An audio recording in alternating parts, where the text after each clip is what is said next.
Coffee Break Italian, Season 1, Episode 17.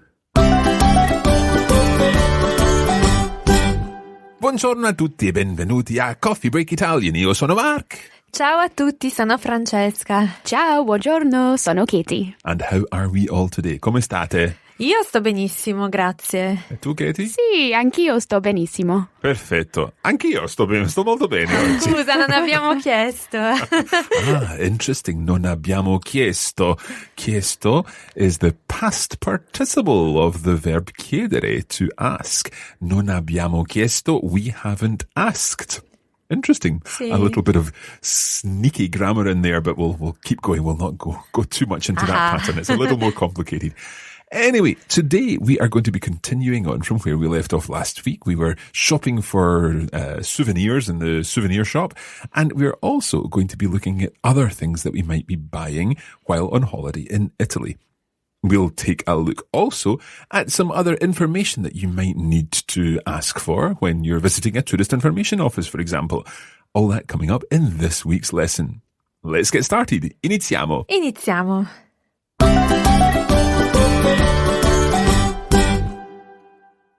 Okay, to begin with, we are going to look at 4 different items of vocabulary that you might need to buy, and then we'll talk about how you would buy these. And we're going to begin with, first of all, una maglietta. Una maglietta. What's that? A t-shirt? A t-shirt. Una maglietta. Una maglietta.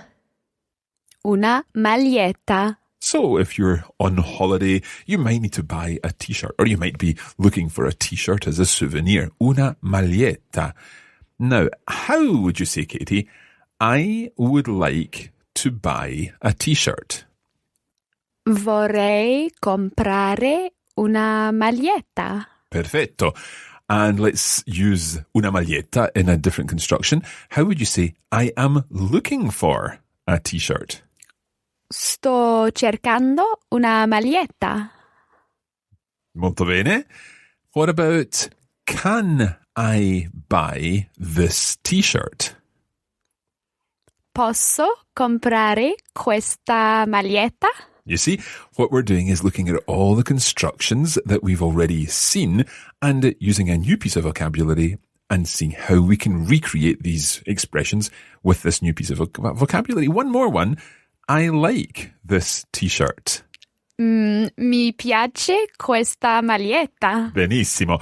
So, mi piace there. Mi piace to me is pleasing. So let's practice these 4 constructions one more time. I'll say the English. We'll give you some time to think about it, and then Francesca will confirm the correct version. First of all then, looking at una maglietta, a t-shirt. I would like to buy a t-shirt. Vorrei comprare una maglietta. And the second one was, I am looking for a t-shirt. Sto cercando una maglietta. And the third one was, can I buy this t-shirt?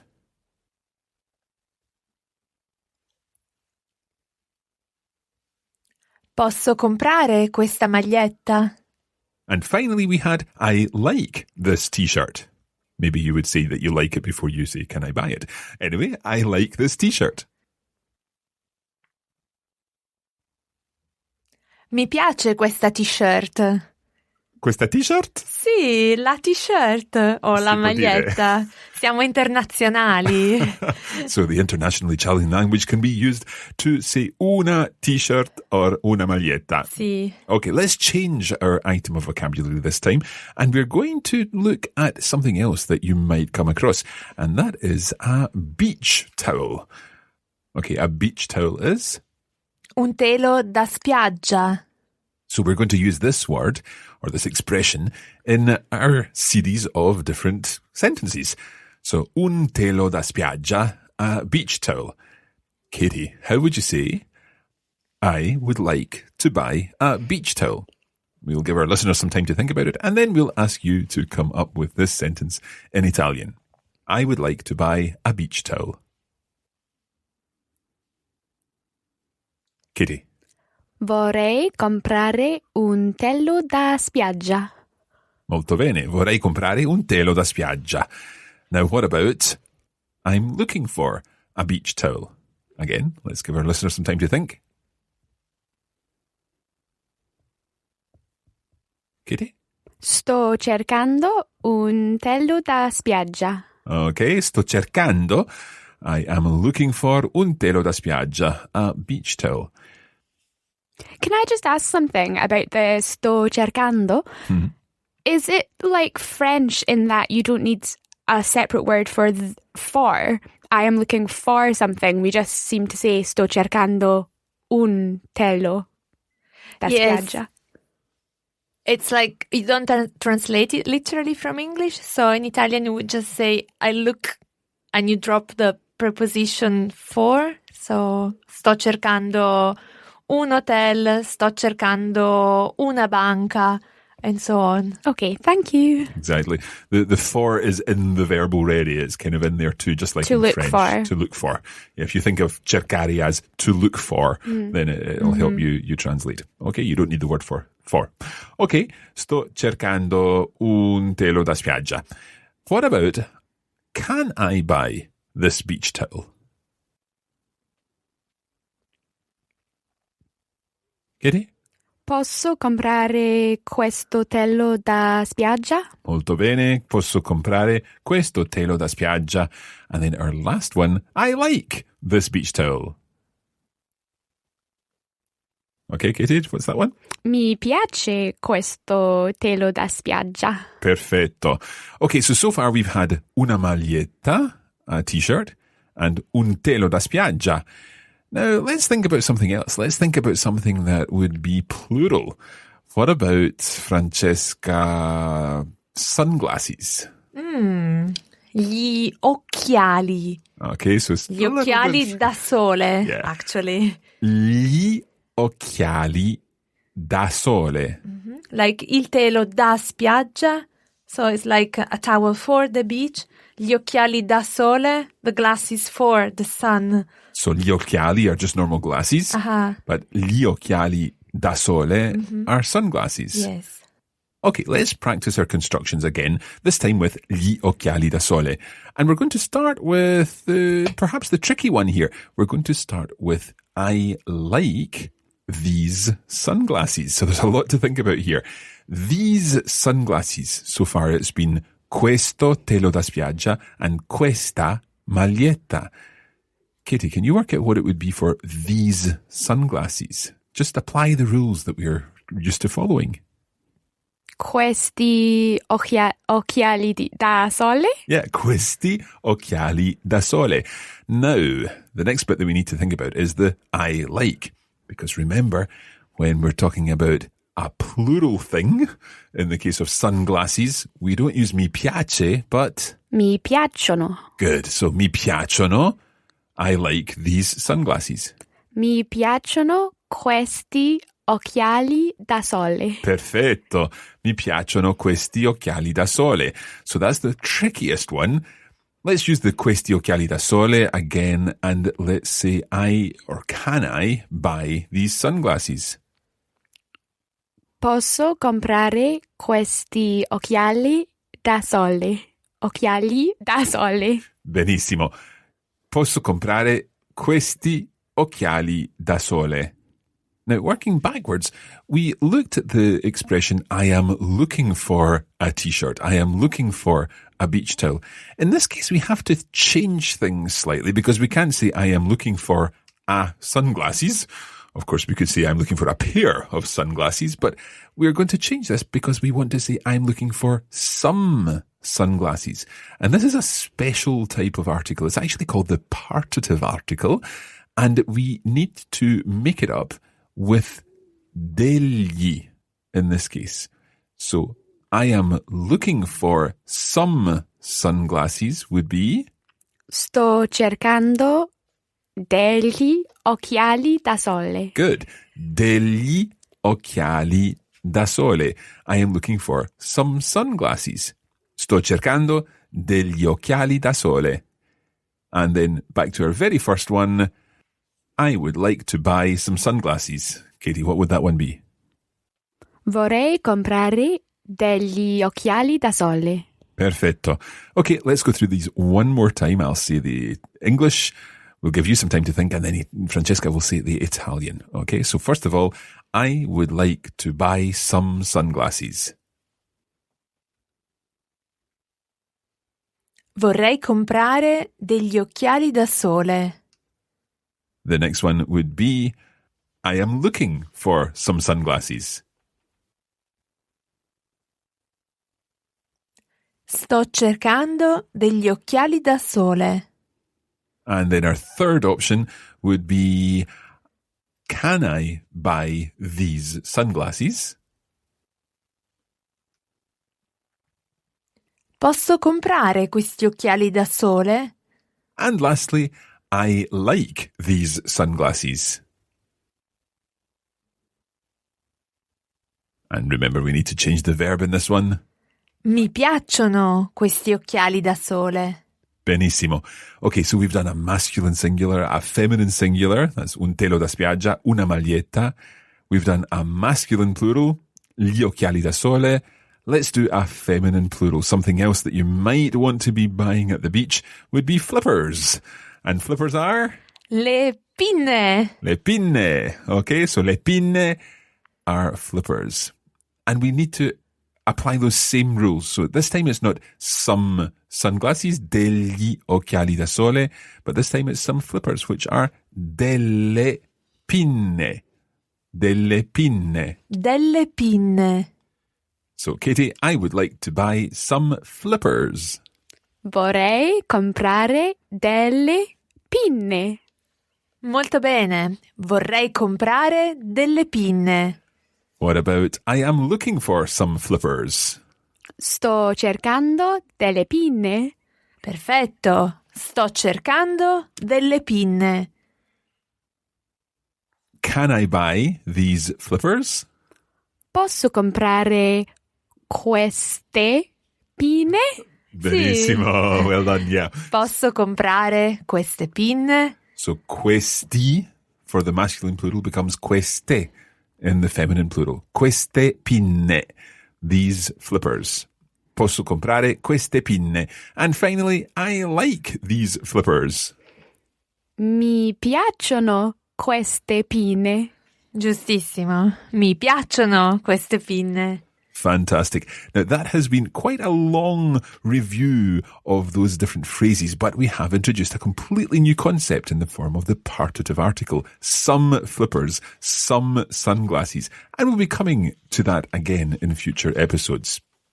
Now, just before we leave these particular items that we might be buying in our tourist shop, it's important that we also know how to ask how much they cost.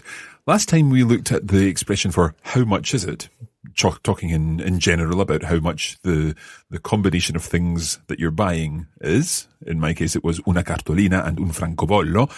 But if you want to ask how much is this, or for example, how much does this t-shirt cost, then you can use a different phrase. And it's actually a very straightforward phrase. How would we say, how much does it cost? Quanto costa? Quanto costa? So, Katie, you can now say, how much does this t-shirt cost? Quanto costa this t-shirt? Questa maglietta. So the whole phrase? Quanto costa questa maglietta? Isn't the Italian language beautiful? Even a phrase like that. Quanto costa questa maglietta? It's a beautiful language. Quanto costa questa maglietta? Quanto costa questa maglietta? And what about how much does this beach towel cost? Quanto costa questo telo da spiaggia? Good. Okay. And you remembered it's questo telo da spiaggia. What about, and this is where it gets a little more complicated, how much do these sunglasses cost? Now, the same thing happens here as happens with piace. Mi piace is it pleases me. So mi piace questa maglietta. But then it becomes mi piacciono questi occhiali da sole. It sounds quite similar when we say quanto costa questa maglietta. But then when we want to say how much do they cost, it's Quanto costano? Let's hear that again. Quanto costano? Quanto costano? So, Katie, how much do these sunglasses cost? Quanto costano questi occhiali da sole? Molto bene. Quanto costano questi occhiali da sole? And, of course, how much do these flippers cost would be... Quanto costano queste pinne? Molto bene. Quanto costano queste pinne? Fantastic. So now you can ask, how much does something cost? Something that you're looking for. And even if you don't know the word in Italian, you can simply ask, quanto costa? Holding it up. Or indeed, quanto costa questo? How much does this cost? Okay. Last time we were looking at opening times of various places, and we learned to ask the question, when does the church open, for example? What was that? Quando apre la chiesa? In fact, we learned a slightly different version of that question. That does indeed mean, when does the church open? But we learned how to ask, at what time does the church open? Which was? A che ora apre la chiesa? So two different ways of saying when or at what time. First of all, we've got at what time. A che ora? A che ora? Or the word for when. Quando? Quando? Quando? Dimmi quando tu verrai. Dimmi quando. Okay, yeah, quando meaning when. Oh dear. Let's think again about what kind of places that might be opening. For example, one of them may be the tourist office, which is? L'ufficio del turismo, or you could also find l'ufficio turistico. Okay, so let's go with just the l'ufficio del turismo just now. Katie, can you work out how you would say when or at what time does the tourist information office open? A che ora apre l'ufficio del turismo? Okay, a che ora apre l'ufficio del turismo? Or we could have when does the tourist information office open? Quando apre l'ufficio del turismo? Now, when we arrive at the tourist information office, we might need to ask some questions, and we're going to introduce a new construction here. And that construction is the way to ask, what can one do here? For example, you've arrived in a little town in Italy. You want to find out what are the good things to do. So you want to ask that question, what can one do here? Or I suppose it's the same as asking, what can you do here? But we're not really talking about you specifically. It's that generic one. What can one do here? Francesca, can you give us this question in Italian? Cosa si può fare qui? Cosa si può fare qui? So we've seen può before. For example, in the question, mi può aiutare? Can you help me? So this può means can. What can one do here? Cosa si può fare qui? And the fare is a new word. It means to do. Cosa si può fare qui? Cosa si può fare qui? And equally, you might want to ask, what can you see here? Or what can one see here? Oh, I think we've done to see before when we were asking, can I see the room at the hotel? You're quite right. So what was to see? Vedere? Yeah. So how would you say, what can one see here? Cosa si può vedere qui? Molto bene, brava. Cosa si può vedere qui? And of course, if you ask either of those questions, then there is a good chance you'll hear that same construction, si può, plus an infinitive, back. So let's look at some possible answers to this question, cosa si può fare or cosa si può vedere qui. First of all, one can, let's think, one can go to the seaside or the sea. Oh, che bello. Si può andare al mare. Si può andare al mare. So andare is the verb to go. One can go to the sea. You can go to the sea. Or you could perhaps go to the botanical gardens.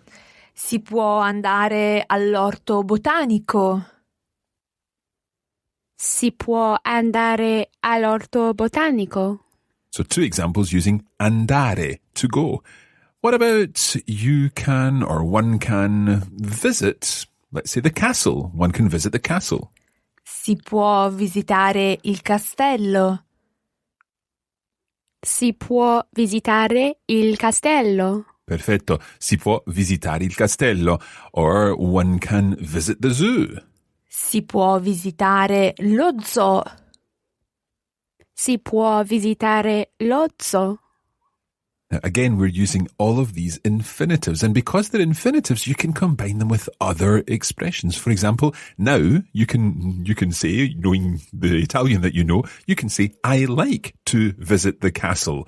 Katie, how would you say, I like to visit the castle? Mi piace visitare il castello. Perfetto. So it's all about reusing these phrases, and the infinitive is so powerful because we can use it in so many situations. So, one can visit the castle, si può visitare il castello. Now, one of the questions we asked was, cosa si può vedere qui? What can you see here? Let's use vedere. Francesca, can you come up with an idea that we might be able to see in the town? Well, if you like sports, si può vedere una partita di calcio allo stadio. Okay, calcio is the sport. The national sport, football. Football or soccer. So, si può vedere una partita di calcio allo stadio. So, at the stadium. Let's hear the whole sentence again. Si può vedere una partita di calcio allo stadio. Si può vedere una partita di calcio allo stadio. Okay. And maybe something else we could see. What about a film at the cinema? Sì, si può vedere un film al cinema. Si può vedere un film al cinema. Good. So, si può vedere un film al cinema. And I'm sure you're already thinking about how you would say, I like to see a film at the cinema. Mi piace vedere un film al cinema. Let's introduce one more infinitive, and that is that fare one. We've already heard it in the question. Cosa si può fare qui? And perhaps you could use this one in doing a trip in a boat, for example. Sì, si può fare un giro in barca.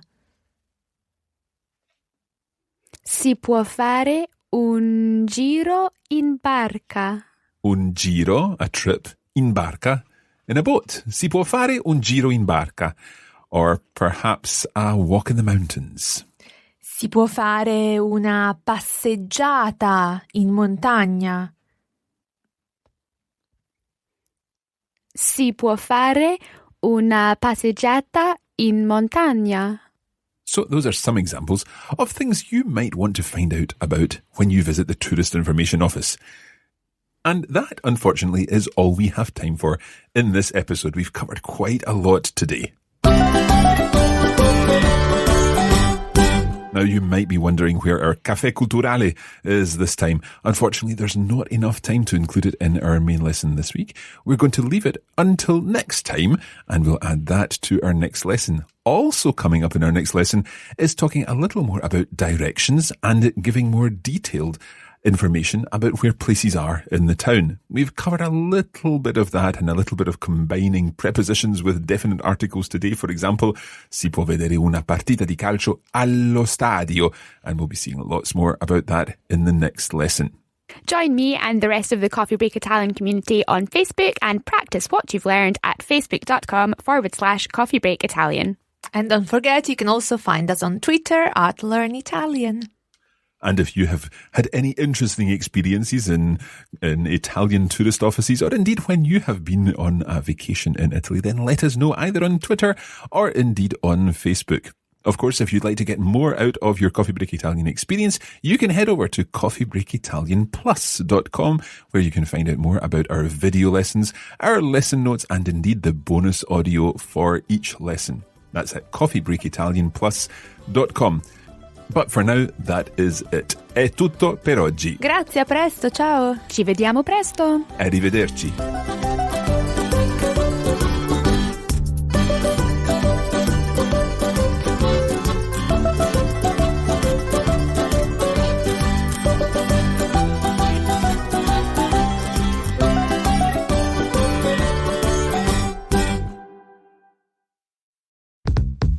This is a production of the Radiolingua Network.